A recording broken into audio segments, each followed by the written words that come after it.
রিয়ান ছোট থেকেই দুঃসাহসী আর কৌতূহলী একটি ছেলে। তার গ্রাম সিরিল পাহাড়ের পাদদেশে অবস্থিত, যেখানে সবাই বিশ্বাস করে এক রহস্যময় উপত্যকা আছে, যেখানে প্রবেশ করলেই কেউ আর ফিরে আসে না। বলা হয় সেখানে এক ভয়ঙ্কর আগুনের ড্রাগন বাস করে, যে আগত সবাইকে জ্বালিয়ে দেয়। কিন্তু রিয়ান এসব গুজবে বিশ্বাস করে না। একদিন সন্ধ্যায় সে এক বৃদ্ধার কাছ থেকে শুনল যে উপত্যকায় এক গুপ্তধন লুকিয়ে আছে, যা ড্রাগনের রক্ষা করার কথা। রিয়ান ঠিক করল সে নিজেই সেই সত্য উদ্ঘাটন করবে। সন্ধ্যা নামতেই সে একা বেরিয়ে পড়ল, পিছনে পাহাড়ি পথ ছেড়ে এগিয়ে গেল গভীর জঙ্গলের দিকে। ঘন কুয়াশায় ঢাকা উপত্যকা ভয়ঙ্কর সুন্দর লাগছিল। আলো আঁধারির মধ্যে বিশাল জলপ্রপাতের আওয়াজ শোনা যাচ্ছিল। রিয়ান ধীরে ধীরে এগিয়ে যেতে থাকল।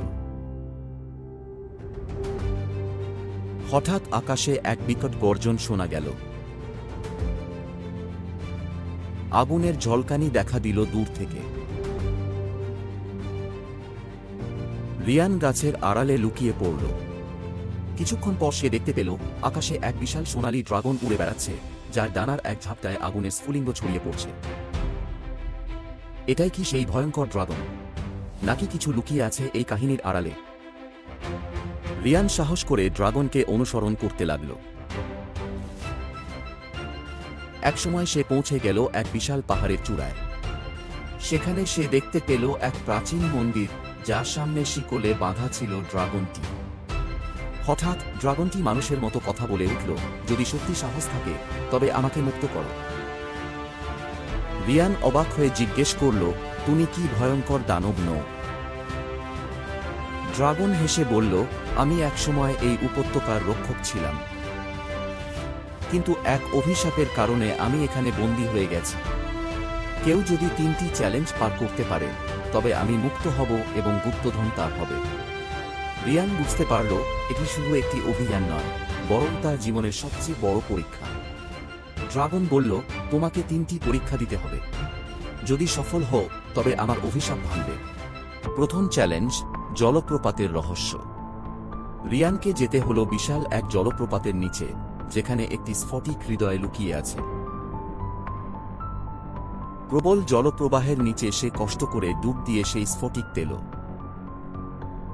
দ্বিতীয় চ্যালেঞ্জ, আগুনের গোলক ধাঁধা।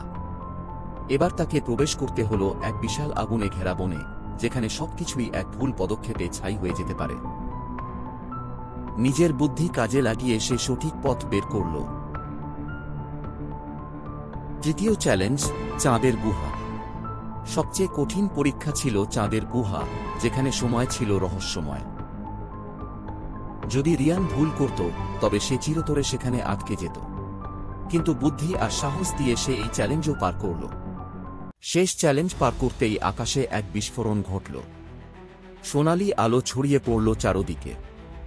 ড্রাগন মুক্ত হয়ে বিশাল ডানা মেলে ধরল। ড্রাগন বলল, তোমার সাহসের জন্য আমি তোমাকে এক মূল্যবান উপহার দেব।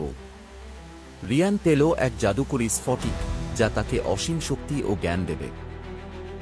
ড্রাগন বলল, এখন থেকে তুমি এই উপত্যকার নতুন রক্ষক। রিয়ান অবাক হয়ে বুঝতে পারল সত্যিকারের গুপ্তধন হল জ্ঞান আর সাহস। রিয়ান ফিরে গেল তার গ্রামে, কিন্তু সে জানত সে এখন আর আগের মতো সাধারণ ছেলে নয়। সে এখন ড্রাগনের রক্ষক।